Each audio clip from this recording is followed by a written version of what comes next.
Hello hi सांग मैंने जय जगन्नाथ मु सीता वेलकम कर यूट्यूब चैनल को फास्ट टू लास्ट मो वीडियो को देखंतु।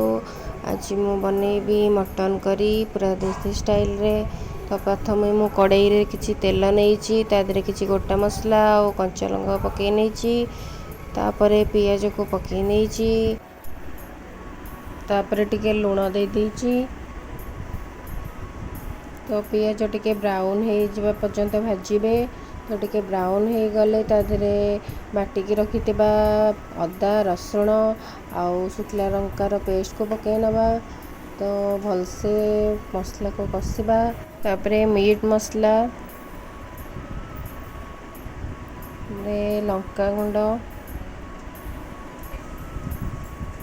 तापरे काश्मीरी लंका गुंड पकई नहीं तापरे किसी धनिया गुंड पकई नहीं ताको पकई सारा पर आम भलसे कषिबा।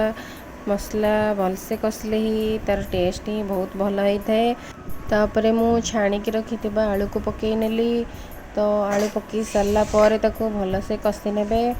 देखंतु हमर मसलाटी भलसे कषि गला तापरे आमे सिझेइकी रखिथिबा मटन को पकई नेली। तो मटन को पकई सारा पर भलसे गोलई देली। तो एबे हमर रेडी हो गला मटन करी। लास्ट को हमें गरम मसला पकई दबा। मटन तरकारीटा बहुत ही टेस्ट होता। आपण मानू जदि मो रेसिपीटी भल लगी लाइक शेयर सब्सक्राइब निश्चय करेंगे।